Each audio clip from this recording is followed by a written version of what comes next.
Anong preach? Preach. Tatlo po sila. Hindi ko alam kung sino po sa kanila yung the book, the blood, and the blessed hope. Bahala na po kayo kung sino po. The book, the blood, and the blessed hope. Amen.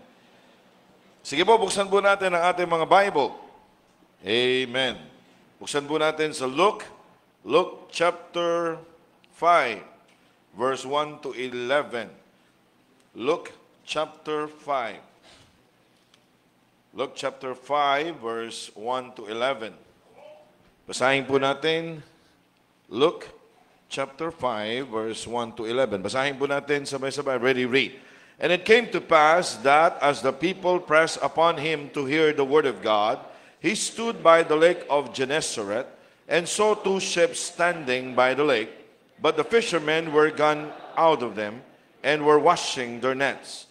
And he entered into one of the ships, which was Simon's, and prayed him that he would thrust out a little from the land. And he sat down and taught the people out of the ship. Now when he had left speaking, he said unto Simon, Launch out into the deep, and let down your nets for a draught. And Simon answering said unto him, Master, we have toiled all the night, and have taken nothing. Nevertheless, at thy word I will let down the net. And when they had this done, they enclosed a great multitude of fishes, and their net brake. And they beckoned unto their partners, which were in the other ship, that they should come and help them. And they came and filled both the ships, so that they began to sink. When Simon Peter saw it, he fell down at Jesus' knees, saying, Depart from me, for I am a sinful man, O Lord. For he was astonished, and all that were with him, at the draught of the fishes which they had taken. And so was also James and John, the sons of Zebedee, which were partners with Simon. And Jesus said unto Simon, Fear not, from henceforth thou shalt catch men. Makikita po natin dito yung pagsagot ni Simon. It is somewhat discouraging, sapagkat sabi niya, Master, we have toiled all the night and have taken nothing. Nevertheless, at thy word, I will let down the net. So, tumigil si Simon sapagkat magdamag silang nangisda at wala silang nahuli. Pero sabi niya, Nevertheless, at thy word, I will let down the net. So, alam din natin mga kapatid na sa John, siya ay na-discourage and he went fishing. Bumalik sila, may mga kasama siya. Basahin po natin yun. They went with him. At nagpakita ang Panginoon kay Simon. Okay? So chapter 21, after these things, Jesus showed himself again to the disciples at the Sea of Tiberias, and on this wise showed he himself. There were together Simon Peter and Thomas called Didymus, and Nathanael of Cana in Galilee, and the sons of Zebedee, and the two others of his disciples. Simon Peter said unto them, siyang leader, I go a fishing. They say unto him, We also go with thee. They went forth and entered into a ship immediately, and that night they caught nothing. Sounds familiar. Okay? At nandun, dumating din ang Panginoon to the rescue. Aren't you glad that when we do something wrong, when we make mistake, ang Diyos is on the rescue? Amen. God is in the rescue. Pero gusto ko makita po natin dito mga kapatid na iba yung nasa isip ni Pedro. Verse 8. Tingnan nyo, Luke 5 verse 8. When Simon Peter saw it, he fell down at Jesus' knees, saying, Depart from me, for I am a sinful man, O Lord. He doubted. He really doubted. Kaya nga, net lang ang ino niya. And yet, aren't you glad tonight that even in our doubts, God could use that doubt? And irregardless of our doubts, God could still perform. He will not perform because you are just trusting. He will not perform because you are, He will not perform because you are doubting. No, God is not limited by your doubt. Amen? Amen? And He's never encouraged by your strength and by your faith. God is God. Amen. Don't get me wrong, mga kapatid. Natutuwa ang Panginoon na tayo ay may pananampalataya. But He do not operate on your faith. He's God. He's in heaven. Amen. Ang gusto ko makita po natin dito, mga kapatid, tayo ay mag-ingat. We must watch out from spiritual burnout. Marami dito, you have toiled all the night. You have caught nothing. Paano kung walang Panginoon? Paano kung walang manghiram ng iyong bangka? At paano kung walang mag-utos sa iyo, launch out into the deep? Hello? Salamat may mga authorities tayo, amen, na nagpapaalala sa atin that we have a responsibility. Amen? We get discouraged, mga kapatid, pero sana kahit ma-discourage ka, huwag kang magkaroon ng spiritual burnout. So watch out from spiritual burnout. Panginoon, pagpapalain niyo po ang inyong salita na mahayag. Ang aming pong pagtatrabaho bilang mga anak ninyo, Panginoon, it's a wearisome. Kaya po, meron po kayong encouragement sa amin that we should not be weary in well-doing, for in due season which we will reap if we faint not. Fainting is a natural phenomenon, Panginoon, na we cannot do away with it. Mangyayari po yun sapagkat kami mga tao, we are still in the flesh. And Lord, we need you. We need the strength coming from you. And we need the partnership kasama ang aming mga kapatiran. Thank you for your goodness. Thank you for the authorities. Thank you for the college president, our president, Dr. Ed Lorena. Bless you po ang aming pangangaral ng inyong salita. In Jesus' name I pray. Amen. You may be seated. You see, tayo po ay malulungkot sa mga news. No, ako po ay nalungkot nung may nabalitaan ako na namatay. Hindi namatay, kundi kinitil ang kanyang buhay. 28 years old na mother with 3 children. Na siya ay binuhusan niya ng tiner at gasolina ang kanyang 3 anak. Yung isa, 6 years old. Yung isa ay months pa lang or 1 year old pa lang. And then, he took her life. Di ba? Minsan pag nabalitaan mo yun, para bang isu-shake mo lang yung head mo in disbelief. Ba't nagawa niya yun? Mapapabungtong hininga ka. Yeah? To see many people that are displaced, gawa ng bagyo, gawa ng cyclone, so much destruction, and it caused us to stop. It caused us to stop and to thank God. Pasalamatan ng Panginoon. Salamat, Panginoon, hindi sa akin nangyari yun. Salamat, Panginoon, hindi sa pamilya ko nangyari yun.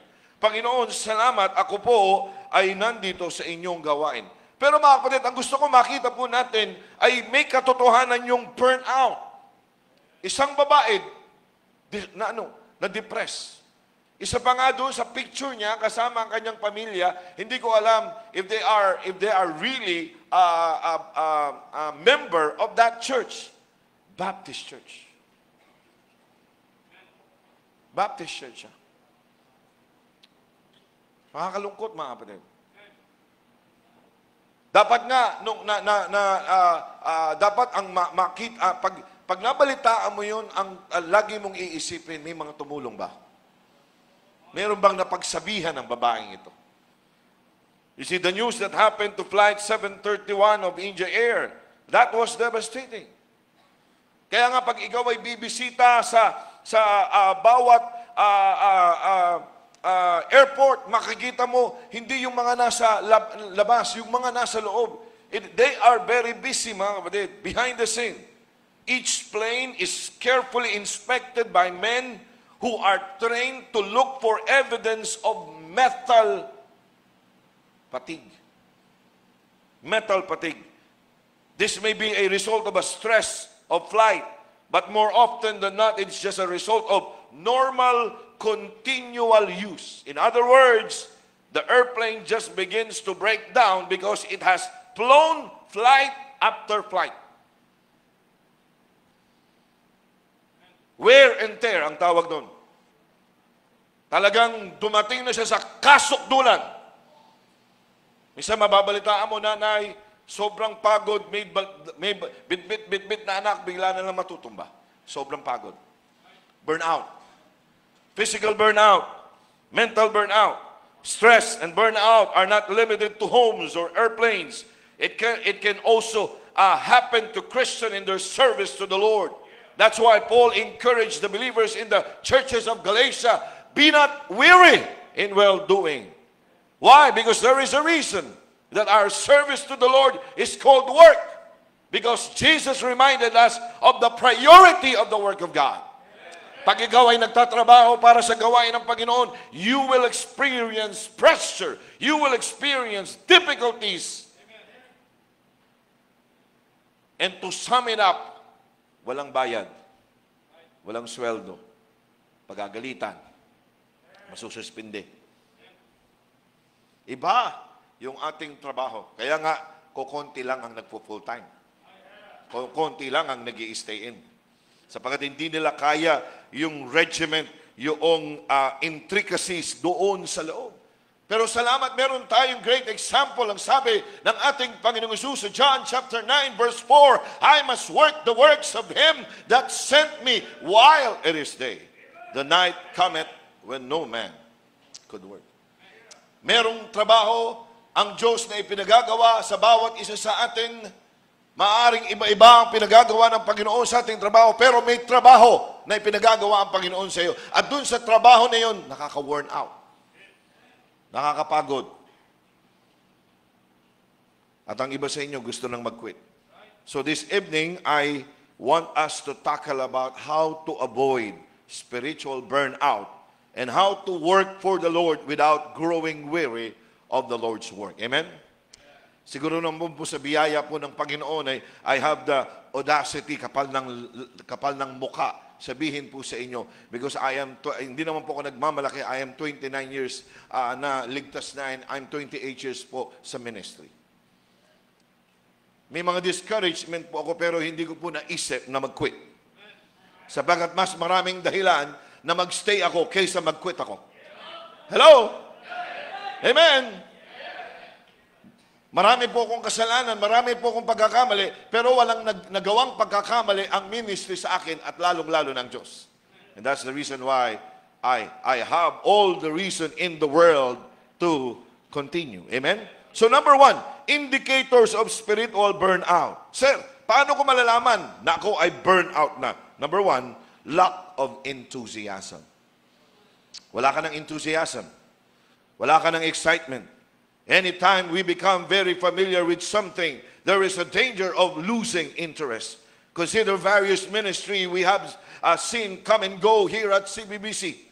New things are exciting, new clothes are exciting, new cars and even new ministry. But we can all grow complacent about them. Lalo na kapag sanay ka na dun sa ginagawa mo. We go complacent about teaching people with a gospel message, then there are eternal consequences. Marami mga kapatid, tumigil na sa pag-uwi ng kaluluwa, tumigil na sa pananalangin, tumigil na sa pagbabasa ng Bible, tumigil na sa pag-aaral, tumigil na sa ministry, tumigil na mga kapatid sa kanilang ginagawa na maka-Diyos. Why? Because simply they are burned out. They lack enthusiasm. Dati silang masigla, dati silang sumisigaw, dati silang nag-aapoy, dati silang naglalagablab. Ngayon, nausok na lang. Nausok na lang, wala nang baga. Alam niyo yung baga? Hindi yung baga, ha? Lungs. Okay? Yung wala nang ano. Hindi na nagbabaga. Iba yung apoy. Wala nang baga. Hindi mo na nakikita yung ano, yung kulay pula. Di ba? You see, why? Burnout. Not only lack of enthusiasm, but lack of activity. I'm talking about temptation of quitting. Ask yourself, am I doing less for the Lord than I used to do? Ako ba'y binabawasan ko na yung aking ginagawa sa Panginoon? If so, why is that? Bakit? Bakit nalimitahan ang iyong mga activity? For some, it might be physical limitation. Maaring ang iba sa inyo, umidad. Okay lang yun. Pero yung isip mo ay maliwanag. Pero ang nakakalungkot, hindi ka namang umidad. Bata ka pa lang. 18 years old ka pa lang. 19 years old ka pa lang. Gusto mo nang mag-quit. Sa basketball, punong-punong mo ng activity. Pero pagdating sa gawain ng Panginoon, kulang ka na sa activity.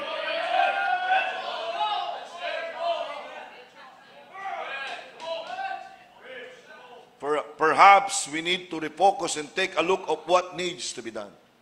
Ano ang kailangan kong gawin? Ano ang kulang na ginagawa ko ngayon?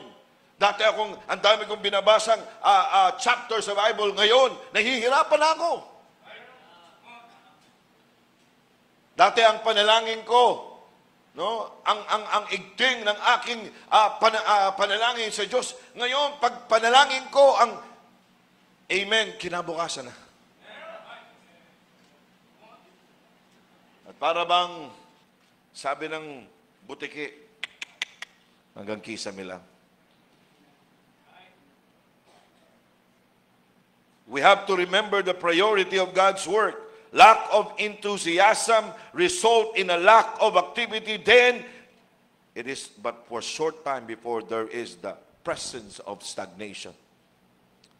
Wala ka ng enthusiasm, then you lack of activity. Ayaw mo nang sumama, nagdadahilan ka na, lagi ka na lang nagde-declare sick, lagi ka na lang dadahilan kay sir, kay ma'am, gumagawa ka na ng dahilan para maka-absent ka, hindi ka na excited, and then the presence of stagnation.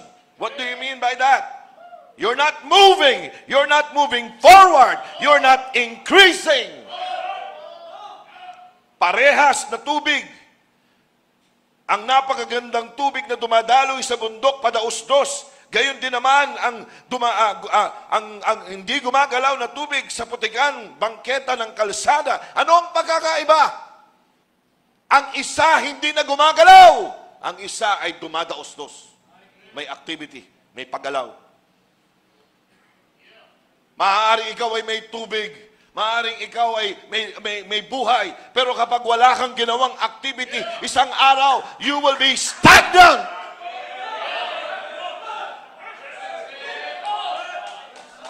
Mabaho na ang paa mo, mabaho na ang kamay mo, mabaho na ang kilikili mo. Bakit? Hindi ka na naliligo. Emotionally worn out ka, ayaw mong lumabas. Gusto mo na lang doon, sa dorm. At isang araw, gusto mo nang umuwi. At sasabihin mo lahat ng tao, dito, demonyo. Ikaw na lang ang anghel. This can happen to a believer so excited about their new life in Christ, but that enthusiasm began to wane in faith. Next, they quit witnessing. They quit reading the Bible. They quit praying. They quit coming to church. At makikita mo na sa social media nila, iba na ang itsura. Iba na ang kanilang mga favorite na kanta. Did they lose their salvation? No. They simply allowed themselves to burn out spiritually. Pinayagan nila. Pinayagan nila. Bakit ang iba hindi nila pinapayagan? Lahat ba ng Kristiyano makakaranas ng burnout? Yes! Pero yung iba hindi nila pinapayagan. Ang Diyos hindi niya papayagan. Sabi ng Bible, a broken reed and a smoking flax he shall not quench. Yan ang trabaho ng Diyos. Kung ikaw ay sugatan, hindi ka niya babaliin. Kung ikaw ay wala ng apoy at umuusok ka na lang, papaypayan ka ng Diyos. Hindi niya uubusin ang ningas sa iyong puso. Kaya kang i-encourage ng Diyos. Kaya kang i-revive ng Diyos. Pero ikaw ang pipili.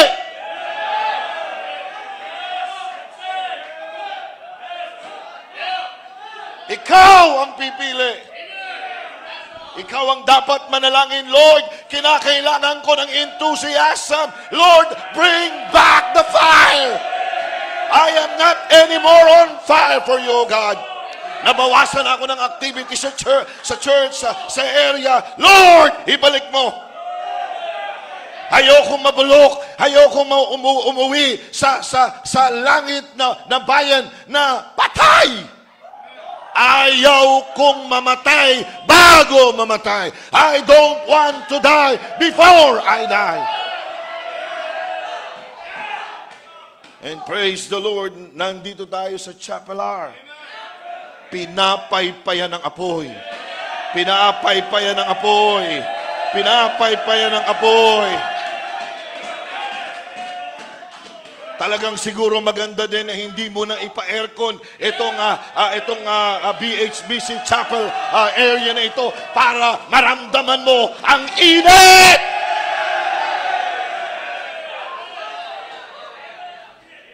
Amen!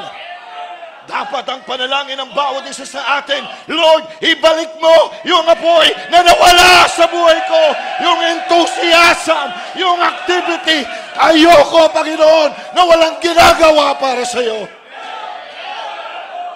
Nakakahiya naman, Panginoon, yung aming mga authorities, mga 60 years old na, ang aming pastor, 70 years old na, ang aming alumni president is 51 years old na, ako 18 anyos pa lang, parang patay na ako!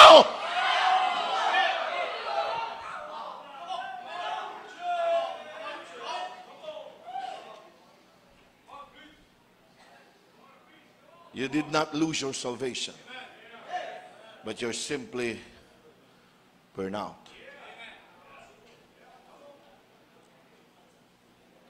Hello? So we must, mga kapatid, i-check natin to. May indicator. May indicator. Wala kang kabuhay-buhay. Kumusta ka na? Eto. Dati pa rin. Ito, wala pa rin akong ka-relation.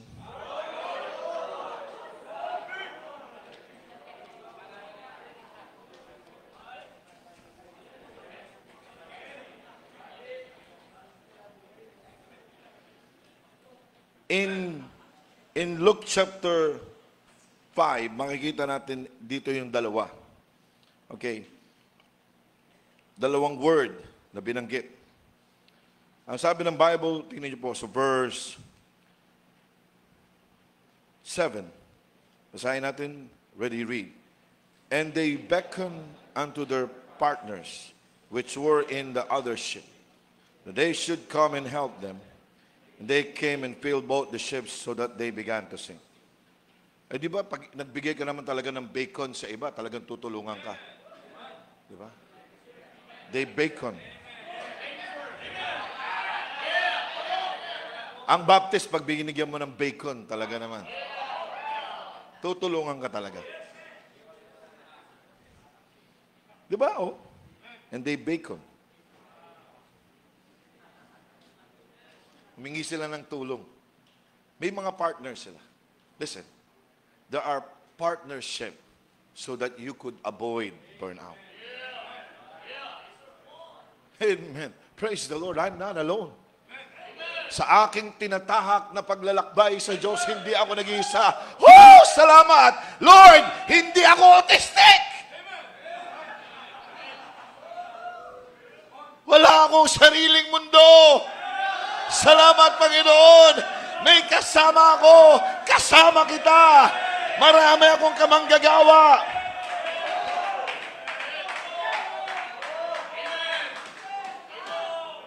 In verse 10, and so was also James and John, the sons of Zebedee, which were partners with Simon. And Jesus said unto Simon, fear not, from henceforth thou shalt catch men. See? The word partners is found twice in this passage. This word speaks of fellowship. It also speaks of being fellow laborers. Being a partner means being associated one with the other, a partner, a companion one with the other. These men were partners in fishing, and now God is going to cause them to be partners in the ministry as well. Hindi ba kayo nagpapasalamat na only God can do that? Kayo'y magkapatid, magkaaway, pero pag kayo'y naligtas, ilalagay ka sa gawain ng Panginoon. Yung kaaway mong kapatid ngayon, kabati mo na. Yung dating kaaway ng kapatid mo sapagkat siya ang umuubos ng pagkain, siya ang mas malaki na baon kaysa sa'yo, siya na gumagamit ng sapatos mo. Lalo pag dalawa kayong lalaki, di ba? Di ba? Lalo kung magka-size kayo, nag-uunahan kayo sa sapatos ni Daddy. Di ba? Sino na una? Siyempre, kaya nga nagpapasalamat ka na wala siya sa bahay, di ba? Sapagkat ikaw na ang nakakasolo. You see? Pero tandaan po natin mga kapatid, you cannot do away with that.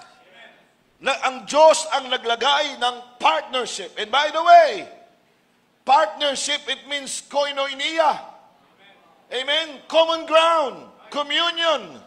Anong common ground natin? And that is the flesh and blood of our Lord and Savior, Jesus Christ. Nagkaroon ng common ground nung si Kristo'y bumaba dito sa lupa, nag-anyong tao at alipin para gawin ang kalooban ng Ama para magkaroon ka ng kaligtasan. Hindi nahiya ang Panginoon bumaba dito sa lupa at inari niya, mga kapatid, na hindi niya kapantay ang Diyos. Amen. But made himself of no reputation and took upon the form of a man. And being found in a fashion as a man, he humbled himself and became obedient unto death, even the death of the cross. Para magkaroon lang ng fellowship. Para magkaroon ng common ground. Para meron tayong iisang pagtutulungan. Tapos gusto mong lumayo? Gusto mong mag-isa? Ikaw ay sugatan na mandirigma ng Panginoon at ikaw ay i-expose mo ang sarili mo sa sanlibutan. Hindi ka nila mauunawaan at tatawanan ka lang nila. O pinasok-pasok mo yan, tapos ganyan ang inilalabas mo. Mga kapatid, sa herds ng mga flocks, ang mga malalakas ay nasa labas at ang mga mahihina ay nandoon sa loob. Yung mga sugatan, yung mga iika-ika para bantayan ng mga malalakas at para hindi makita ng kaaway ng pride of lions. Sapagkat ang mga pride of lions, ang tinitignan nila, yung mga iika-ika, yung mga hindi kaya. He's just like a roaring lion. Amen. Seeking whom he may devour. Kaya hindi pwede ikaw ay nag-iisa. May partner ka. Amen. Praise the Lord. We have partners in prayer. In Matthew 18:19, again I say unto you, that if two of you shall agree on earth as touching anything that they shall ask, it shall be done for them of my Father which is in heaven. God desired for us is to be people of prayer. Amen.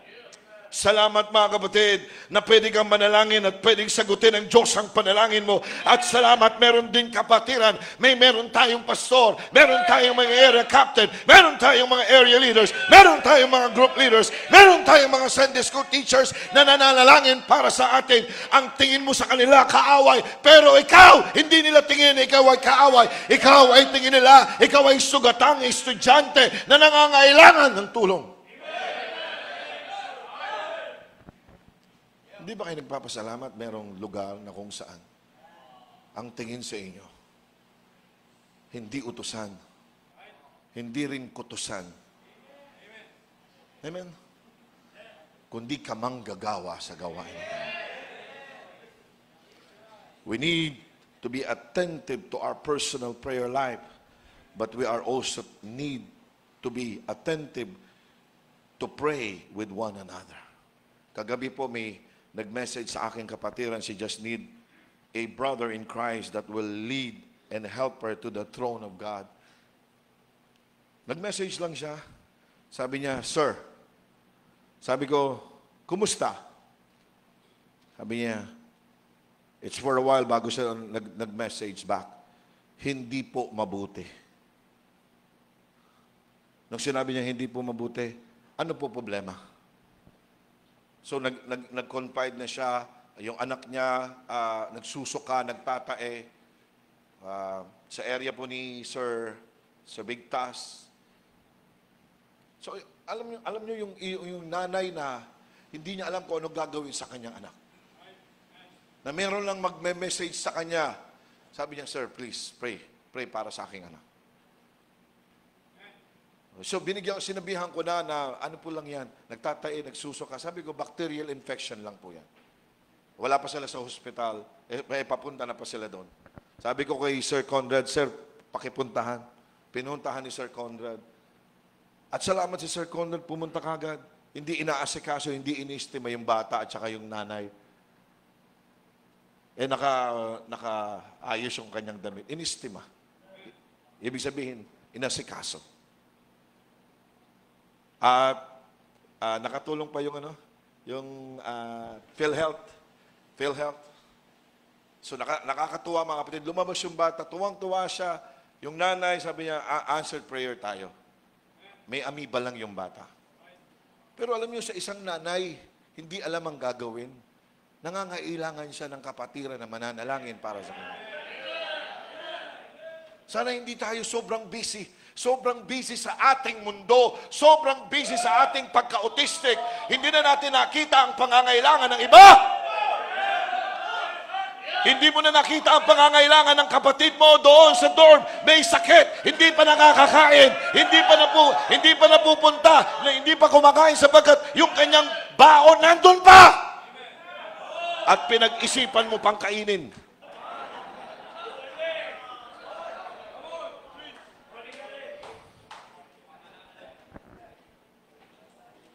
In Acts 4:23-24, and being let go, they went to their own company and reported all to the chief priests and elders. He said unto them, and when they had heard that, they lifted up their voice to God with one accord and said, Lord, thou art God, which has made heaven and earth and the seas and all that is in them. Mga kapatid, may mga mananampalataya na in time of trouble, sila ay magsasama-sama, mananalangin sa Diyos at magpapasalamat. At pag dininig ng Diyos, hindi ka man tumama sa sweepstake, hindi ka man nagkaroon ng pera, pero naunawaan mo, merong Diyos na nasa langit na sumasagot sa panalangin ng iyong area leader, ng iyong pastor, ng iyong tatay, na lingkod ng Diyos, na iyong area leader o dorm leader na nananalangin para sa iyo. In Acts 12, verse 5, Peter therefore was kept in prison. Look at your Bible. Acts 12, verse 5. Peter therefore was kept in prison, but prayer was made without ceasing of the church unto God for him. Partners in prayer. Amen? Not only partners in prayer, but partners in burden. Galatians 6, verse 2, bear ye one another's burden, and so fulfill the law of Christ. We need to be sharing our burdens with others. We need to share others' burden. Burden can be anything that is difficult for us to bear, that which weigh us down.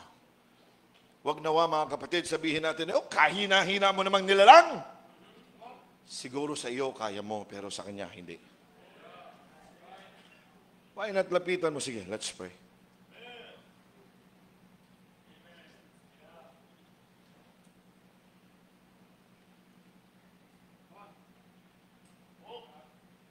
Amen. Salamat.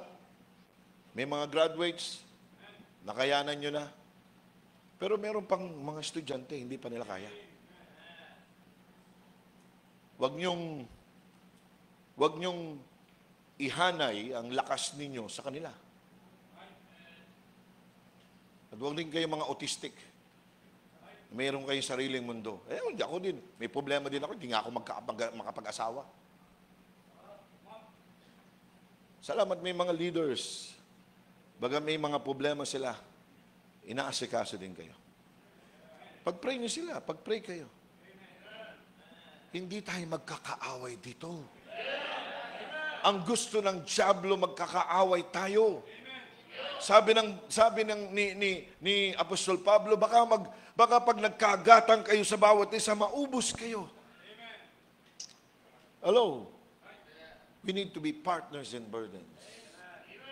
Salamat may mga naguhugas ng mga sasakyan. Salamat may mga namamalengke. Salamat, amen, naglilinis ng auditorium. Salamat mga kapatid, may BHBC office. Salamat meron po doon sa tea shop. Salamat meron doon sa coffee shop. Salamat may nag-iintindi sa 1611. Salamat mga kapatid sa mga kapatiran na kahit nahihirapan sila, they will share the burdens. Hindi sila magre-reklamo. They will partner in burden. Alam mo kung bakit ka nababurn out? Sinasarili mo eh. Sinasarili mo. Absent ka na, hindi ka pa nagtatanong kung anong assignment. Hindi naman ibig sabihin nagtanong ka ng assignment, mangungopya ka. At least alam mo yung assignment, alam mo yung tanong. At least alam ng teacher, interesado ka. Hindi, absent ka na. Nung naging present ka, tulog ka pa.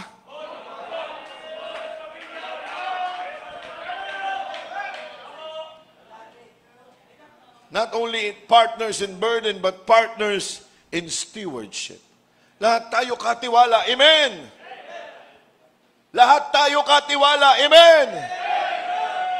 Dapat pare-pares tayo mga kapatid, nag-aalala sa electrical bill. Amen! Huwag tayong mga walgas. Huwag yung iiwanan ang tubig doon sa dorm, yung mga kuryente doon sa dorm. Baka meron pa kayong naiwanan na nakabukas na plancha. O kaya heater. May kausap pa ba ako? Partners tayo in stewardship. Mga katiwala tayo, hindi tayo katiwalgas. Amen! Huwag tayong magbuhay milyonaryo at senyorita. Kung ikaw ay senyorita sa bahay, pues dito hindi. Tayo ay mga kamanggagawa. Amen? Partners in stewardship. And then lastly, partners in the ministry. Luke 5 verse 10.